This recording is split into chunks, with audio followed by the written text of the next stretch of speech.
listening to the AFTERBUZZ TV network, now the largest new media platform on the web, and your #1 source for after-show entertainment. Very good, Dean Johnson.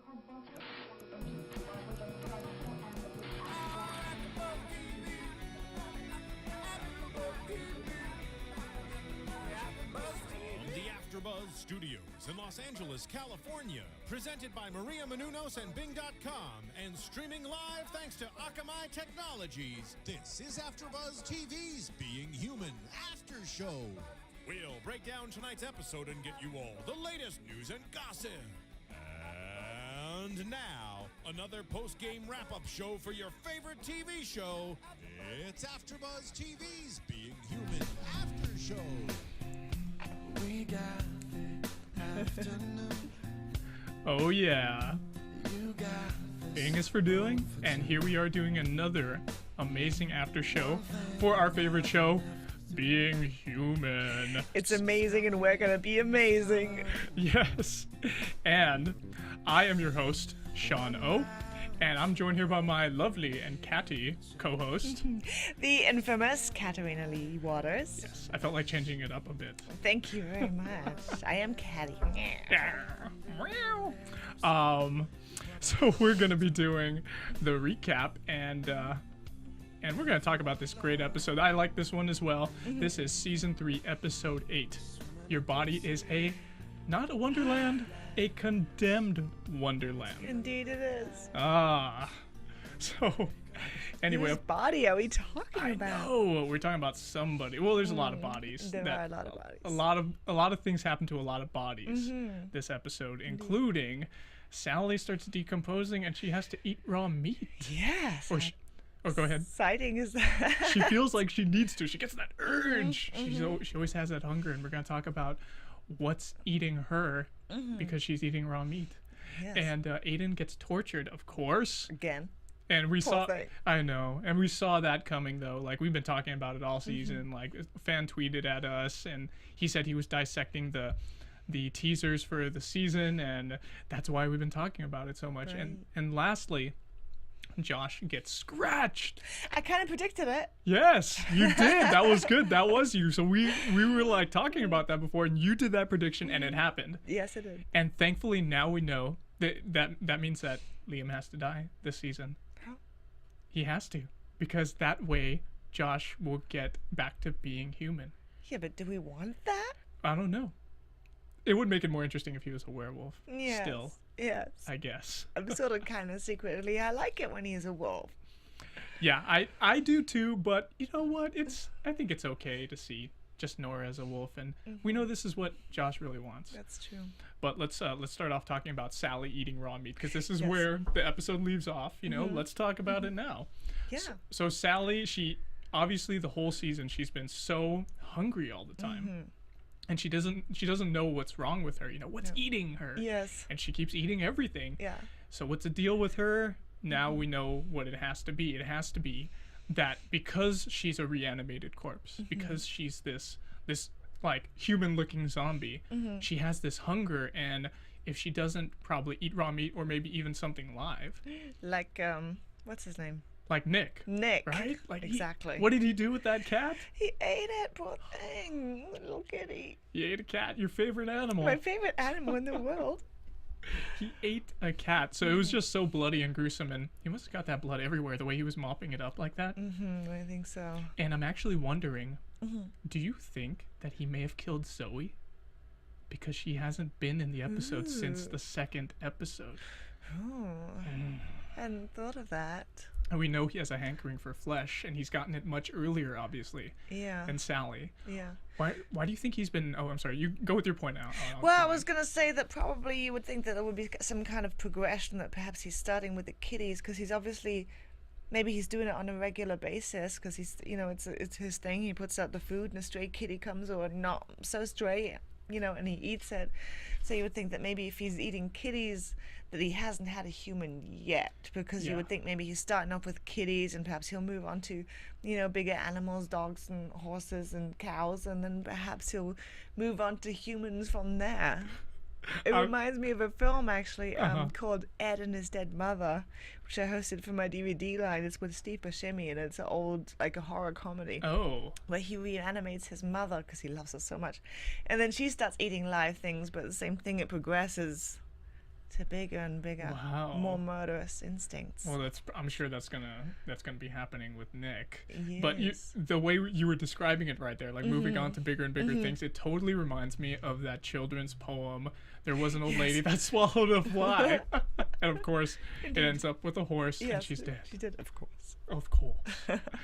But so I'm wondering though, because we haven't seen Zoe, and what if he did eat her on accident, and then he's feeling like a remorse? Yeah. Right. Yeah, it's very possible. He's feeling like, okay, I can't do this. I can't kill anybody anymore. He was so evasive with Sally. Right. Why would he? Why do you think he would be like that? Like, he's embarrassed to say it, but clearly she has the same problem. Yeah. And it's so much more visible because it's on her head. Yes. So why? And why wouldn't he confide in her and let them solve the problem together somehow? Yeah, exactly. Yeah, unless he's, as you say, he's feeling guilty about killing things. Yeah. Or maybe he doesn't want to. He doesn't want to tell her that that's what he's doing, so as to save her from having to do the same thing. But Yeah. Well, maybe she's he feels like, oh, she'll find out eventually. And perhaps, and I guess she's on her way too. yeah, she is. And he had very few lines, obviously, this episode, but you can tell he was so evasive. And I think he is embarrassed because there was that one line where he actually says, I have a PhD and I'm eating cats. And he has, like you mentioned, that was actually a really good point a moment ago when you mentioned he's like it's like he has a system. Right. He's like, okay, I'm gonna put out the food, a cat comes, I eat it, my sores or my rotting flesh goes away. Yeah. So that was just really also go ahead with yours. Well, I was gonna say it's interesting how it starts with Sally because it's her hair. She notices that when her hair is falling out, and that's like just this really scary thing somehow. When your hair is falling out, it just means like illness and decomposition, and that's a scary thing in itself. And then to find, like the sores and everything like that, it's really, really nasty. So she's gonna want to do something about that. What do you think is going on with Stevie, the other boy? Remember their friend that got dug up and reanimated too? Where is he? He's okay. Well, obviously they talked about it, how he's hitchhiking around, and Right. he said he was going to do that, and she gave him like $100 or something, which isn't going to get him very much food. So he's hitchhiking out there. Yeah. What do you think he's been eating? Since if you're a hitchhiker, you're probably not going to have that much money. No. He can't do any work because he doesn't have a social security number because he's reanimated. Right. Right, and and obviously he died in high school. He probably doesn't know anything about getting jobs. Perhaps squirrels. Could be eating squirrels out there, or I'll say squirrels. if he's hitchhiking, there might be roadkill out there on those highways and freeways. That's true. Yeah. That's true. But will it be enough of it? Like if it's already dead What if he's? to begin with, perhaps, and then Yeah, that's an excellent observation. What does it have to be alive? Does it have to be more raw? Does it have to be, closer to living and warm as Right. possible? Kind of like the vampires, right? Because the vampires. Yeah. They prefer, obviously Aidan, he doesn't want to drink from the hospital blood, No. those donor bloods or whatever. He prefers the real thing. Obviously he restrains himself, but every other vampire prefers the real thing. It's the healthiest. They get the most blood drunk off of it, and that's where their nourishment lies. yeah, absolutely. It doesn't seem fair somehow, does it, for Sally, or well, not so much for Nick because he sort of he slid in under her sort of thing, but it doesn't seem fair. They did this whole curse thing so that she would be a proper, person again. Then she goes and she gives her soul. She relinquishes her soul in exchange for, the people that she loves. And Donna said to her, you will live a normal life and you will die like a normal person. And then I have your soul. But now she already, before death, she's already having all these problems. It doesn't seem fair. Well, actually, she never said you're going to live a normal life and die like a normal person. She only said you can go and see the people you want to see, but when you die, your soul is mine. She never said you're going to live 30 years or 40 years or whatever your lifespan is. No, but didn't she say something like you will die a regular death? Like it's not going to be like a early... I don't I think was sure so. she said something We should like watch that. it. If No, anybody, if so- any of our fans know, they should tweet at us. Tweet at us. Tweet at Katarina and I. You can tweet at me at Sean Austin O. I'm at Katarina's infamy. And let us know, please. Let us know what you think Mm-hmm. about that. If we were wrong on those lines, tweet at us, correct us, and join the conversation. That way we can talk about you guys and give you guys a shout out. Absolutely.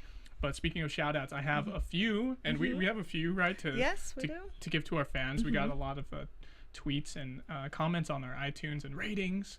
So on iTunes, I actually got one from Pilgrim Scott. He titled his rating "Finally" and said, "Amazing." Very succinct. Very nice. Yeah. Shall I read one? Yeah, go ahead. I'll read Pentargarian. Have I pronounced that correctly? Yeah, I think Probably not. Ben Targayen, perhaps. Well, anyway, Ben. Hi, Ben. He says, I've been a big fan of Being Human since it began and have been hoping a podcast would come about that would be just as good as the show. Thankfully, when I came across AFTERBUZZ's Being Human after show, I was nothing less than thrilled. Both hosts seem like they really enjoy the show, and we do, and talking about it even more so. It's always a good time listening to a new episode. Alrighty, I love that. That was a good one. See, very, very detailed, and he gave us a lot of props for Yes, he being did. able He to. took the time to sit down and write that. We appreciate that. Absolutely. I got one from Luke here, and he titled his "Great Show" with an exclamation mark. A spectacular podcast. If you're a fan of Being Human, you have to take a listen. The dapper Mr. Sean O. and her loyal majesty Miss Katarina Lee Waters are the best. Keep up the good work. Happy face. Well, thank you, Luke. That guy is awesome. He is. Was there one more on there? There is one more on there. Hang on 1 second. I've logged myself out. Uh-oh.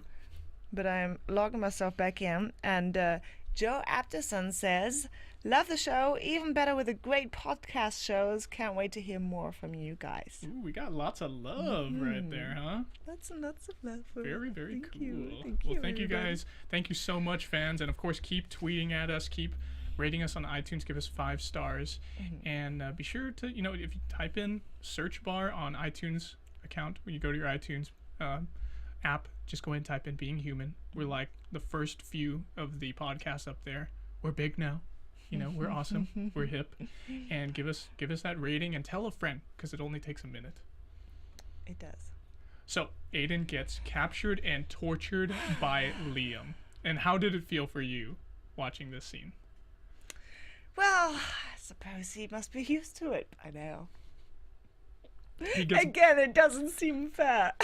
no, he gets beat up so much. He does. But he can take it because he's a Yes, vampire. Yes. He He's can- a tough, strong man. Yes, he can regenerate. Yes. As long as he gets fresh blood in him, then he's able to do that. But not only did he get beaten and tortured, but he got beaten with a sledgehammer. Yes. And what else? He got stabbed by some kind of prod or something. Yeah, but not a wooden stake, obviously. Thankfully, not a wooden stake. That didn't take him out. And even if he got stabbed in the stomach though with a wooden stake, it would be okay. Yes, it has to be right here, as he told Sally that time when they were in bed together. That's right, when she was mounting him. Yes. But you got injected with the virus too. Like right at the end, Josh, got there just in time, and it seemed like he was going to prevent Liam from doing it, but Liam still, Liam knew that he was doomed, so he just injected him with the virus right away. Yeah. So sad. Yeah. But I predict. Can I? I know it's too Yeah, go early. ahead. Why but not? If it's on your mind. I predict that Aidan's gonna survive it, regardless. Of and course. so, a new era will begin where perhaps, the contaminated blood issue won't be such a huge issue anymore. Maybe Aiden's special. Maybe there's going to be something that happens. Well, obviously he's infected now. We can see that. We saw right away when he's patting Josh's wounds back at the house that he has the infection creeping up on his hand. Yes. Right? So we know he's not special yet. Yeah. But something's got to happen where they're going to find some kind of cure, and we'll see what happens with that. But back to the torture scene. It was just it was so interesting because it was a really twisted scene, I must say. And it was so interesting how just the way and he was torturing them. I haven't seen one quite like that. But what always seems to be really prevalent in a lot of torture scenes that I've watched in movies is, because I don't see them in person, is that there's always some kind of music that's playing that's so contradictory to what's actually happening. Right. Like, because Liam was like playing on his record player, some beautiful operatic music. Yes. And he's just it's like he's enjoying the torture in a way. Well, he probably is. Yeah, I'm sure he is. Yeah. And it's so intriguing how sadists like to do that. They like to have some kind of different music to like set the mood just right for them. Yeah. In a way. Yeah. Right. Absolutely. Well, he's psycho.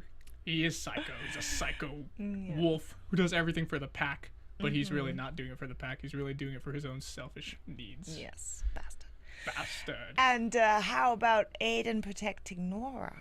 that was really good. I am so glad that he did that because it's gonna make Nora really feel like crap. It's gonna make her be like, oh, Aidan did that for me. Especially when Josh heard it too. That makes it even more powerful. Yes. Well, otherwise Nora probably wouldn't believe it. I mean, who's going to tell her other than Josh that Aidan did that? Exactly. But I could see this turning around. Like, if that happened, hopefully it's going to happen next episode.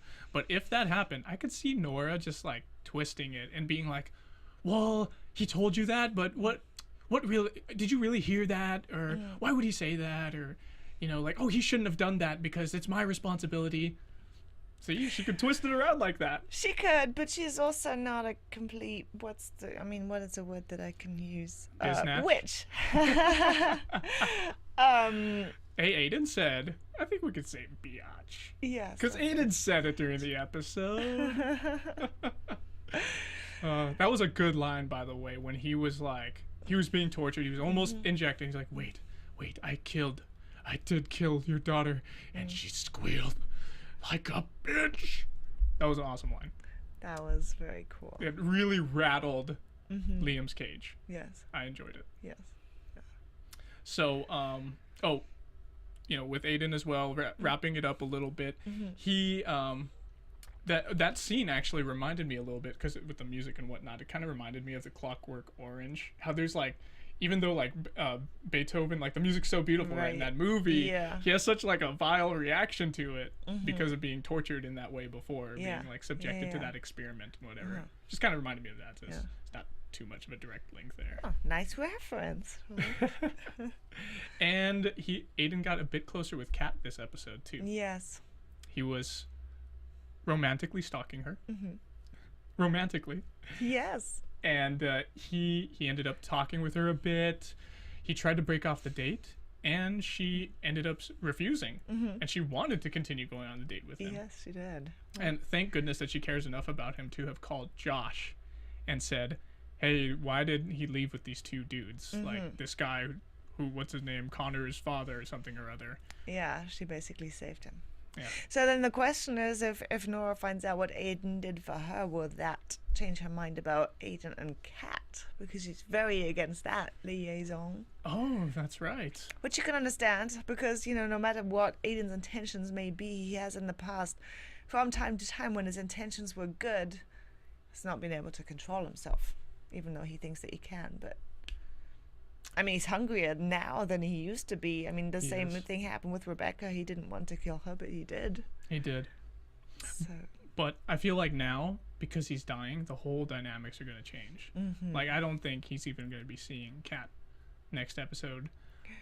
I think he's good. Wow. Is he gonna come? Right, because he can't, with all the stuff in us. Yeah.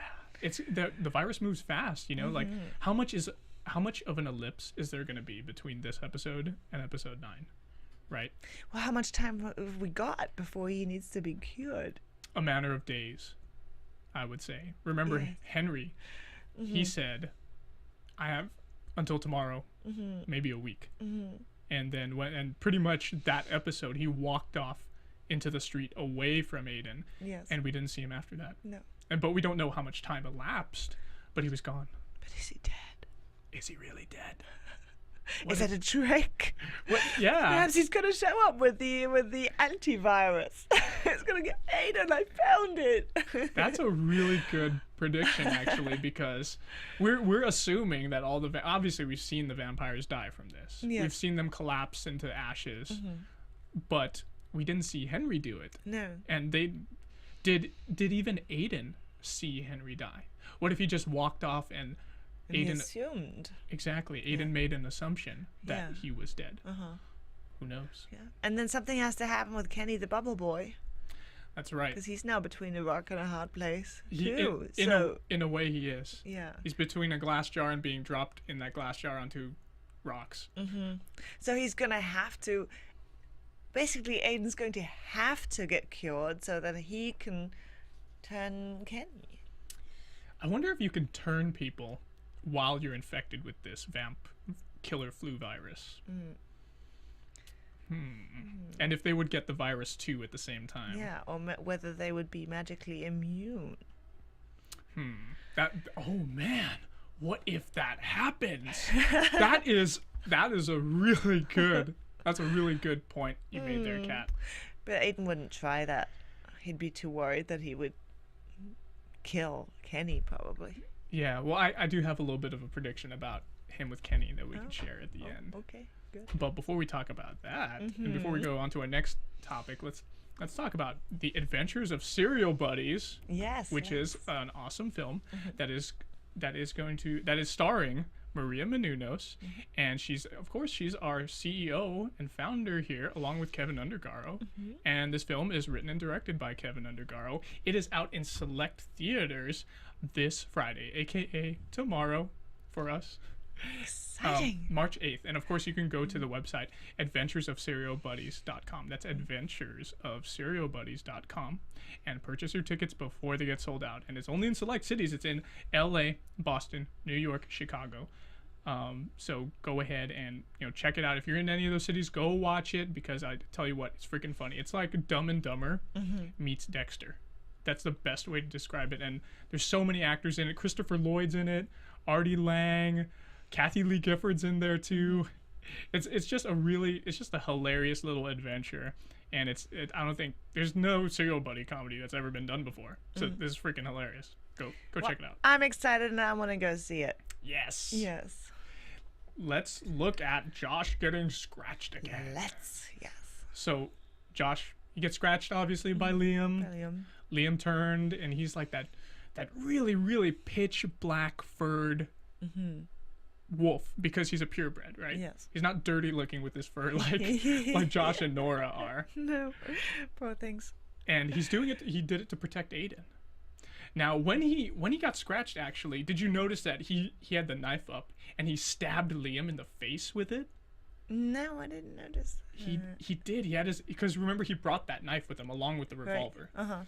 And the knife is obviously a silver knife, because that's the only thing that would really hurt the wolves. Yeah. So when he was coming up the stairs at him, he ended up just like hitting him really fast. It was almost too quick to see. Right. And that's why Liam ended up falling down the stairs. Right. Because he ran out of bullets with the gun, right? And Liam falls down the stairs. I wonder if when he changes back, if he's going to have a scar on his face somewhere. Oh, that would be cool. Or maybe even an eye gone. Oh my god. That would be neat. That would be really cool. That's a little bit of an allusion to Walking Dead right there. Any Walking Dead fans out? Because the main bad guy in Walking Dead right now, he loses his eye too. And it makes him look even more villainous. I see. Yes. Well, I guess Josh didn't have good enough aim then with the silver bullet.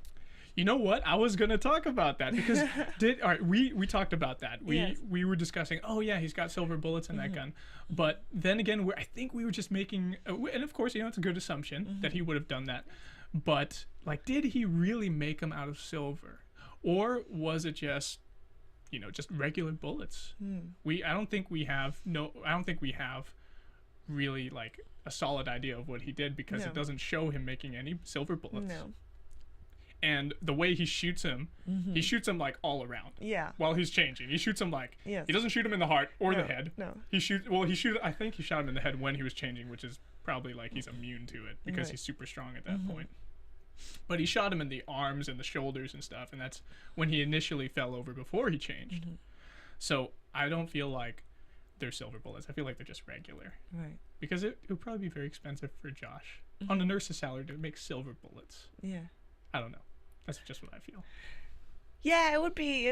I mean, where would you get them from? You know, I hadn't really thought about that particular problem. I just assumed that he would somehow have figured that out in the illusion that is the fantasy world of television.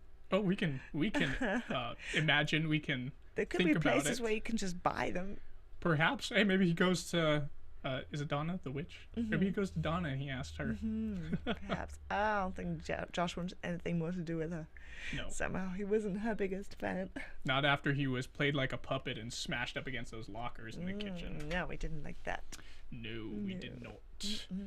Did you? I don't think we have anything else to talk about regarding Josh. He was really, other than getting scratched, this episode, it was pretty dry for him. Oh, actually, what am I talking about? Big deal right here. He proposed to Nora. Yes. And that was a huge deal because she got so happy. And if you were in that situation, Kat, how would you feel if you got proposed to in this beautiful house and your boyfriend, now fiance, is like, you know, we're gonna have a house like this someday, and I'm gonna love you until we're in diapers. Well, I guess if I was really like in love, it would be nice. Would you do it in the house? No. They locked the door. No. They just. Would the realtor? That's not romantic. Wouldn't the realtor just come? Wait, why'd they lock the door? Yeah, exactly. And Just- it's not. I mean, it's not sanitary, and it's. I don't know. It was I'm a a little surprised. I think it was a pretty clean looking house. I think it would be Yes. sanitary. Yeah. No, I mean after they did it. Oh, okay. Oh, so you'd have- they have to like lie on something. Oh, so you'd have like remorse afterwards? Well, I wouldn't. I mean, I would be too worried the whole time that somebody was knocking on the door. It would just be.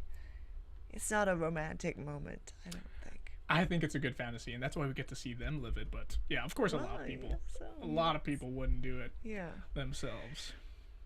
Anyway, let's go ahead and move into our news and gossip. AfterBuzz TV News. Ooh, couple ammo.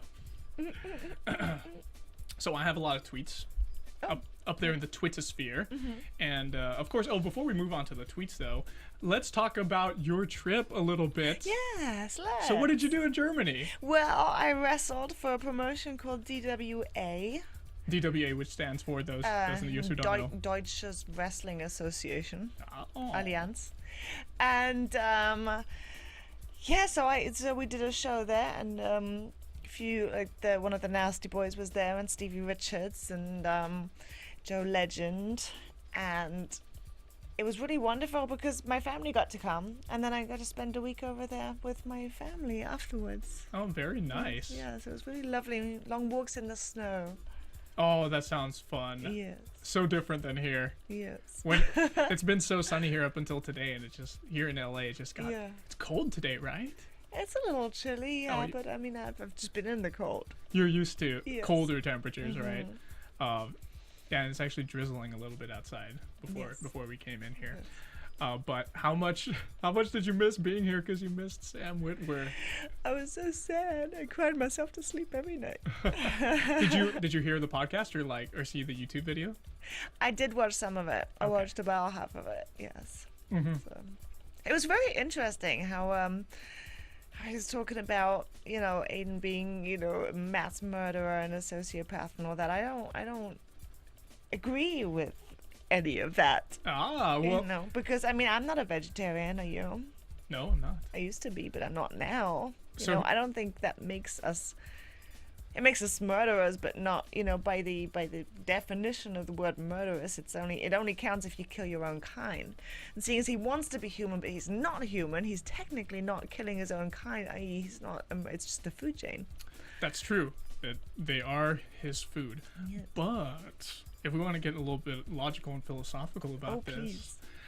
I feel like because we were never, well, at least in this life, we were never a chicken or a cow.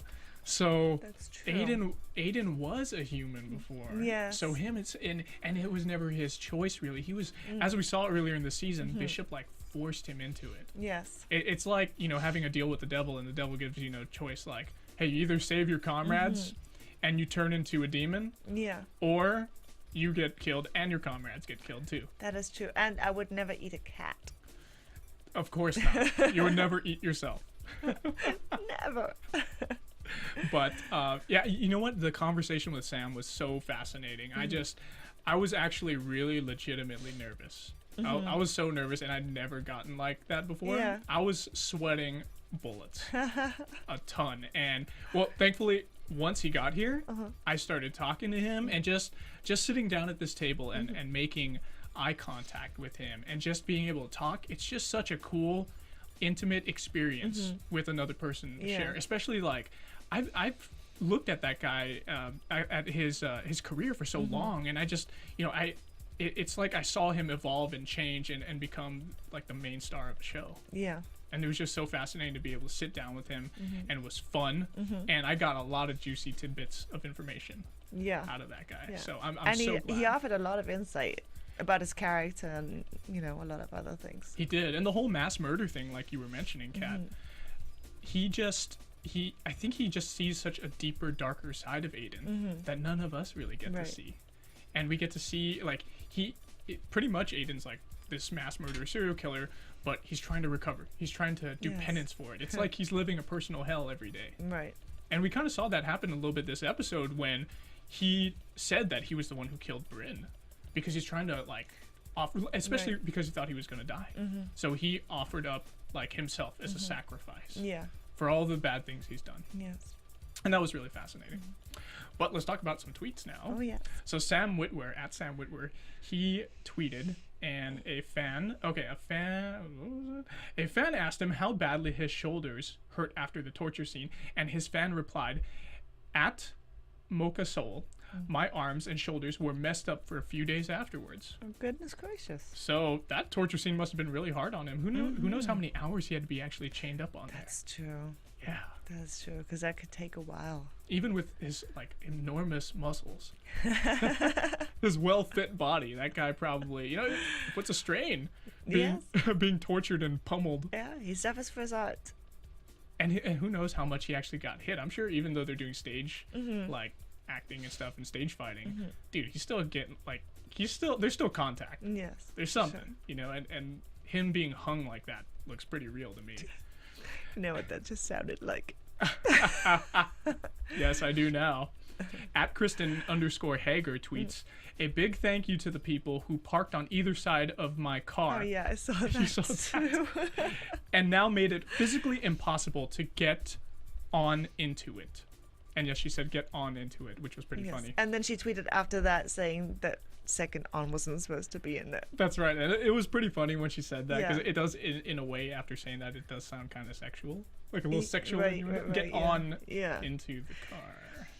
But it's a problem that a lot of us face every day. And I've noticed this before, and I've tweeted and spoke to people about this before, because this, obviously, United States of America, the land of the huge cars and the really tiny parking spaces.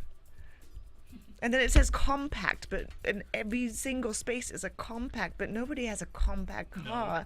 And then everybody just sort of slides in and tries to, and then you're sort of doing this, trying to get out, you know, and it's ridiculous. It is ridiculous. It happens so many times. And not only do the people have, there are a lot of people here that have big trucks and cars, which is absurd. They are being phased out, thankfully. I have a tiny little Fiat. Oh, good for you. So I get better miles per gallon, and I'm getting into good, like, spaces where I have a lot of room on either side. Yeah. Except when jackasses like this guy last week seriously parked next to me. And this, when I was looking at Kristen's tweet, it totally reminded me of this. So I get into the parking garage, I park, very barely park. Thankfully I have a small car. And this guy on my left, he was like in the line on my driver's side. So I'm like, dude, come on, seriously? When I got back, I wrote him a very nasty little note. But you know, to tell him about his misdeeds in parking. But I recommend to Kristen Hager that there are actually business cards out there for people who park poorly, so you can get those things. There are websites out there that actually do this. You can actually get them, and it says like bad parking, jackass, or like learn how to park better, whatever. There's like Yeah. actually some funny little pictures I have here. Look at this one. You park like a jackass, and that's a business card Oh. that you can put on someone's thing, so you don't have to write the whole note. All you have to do is just go, oh, okay. Yeah, there we because go. who wants to deal with all that, in a time of crisis? Do you see this jackass? Even he parks better than you. Nice job, douche. So that's another one you can put. Look at this one. I'm not going to say the whole No. thing. If everybody effed the way you parked, the human race would likely go extinct. Way to miss the target, jackass. That's another one that you could use, Kristen. That's hilarious.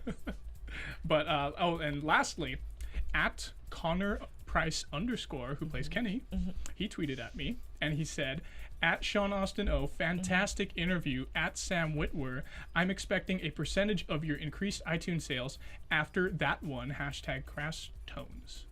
So that was pretty much after. You didn't get to hear the remainder of the podcast last time, but I mentioned that Connor Price, who plays Kenny, he tweeted at me. Right. And he wanted to joke at Sam Whitwer, and I mentioned it. Yeah, I told Sam, like, oh, hey, man, so what's up with your album? Connor Price says, what's up with your album? Are you going to make a second one for your band?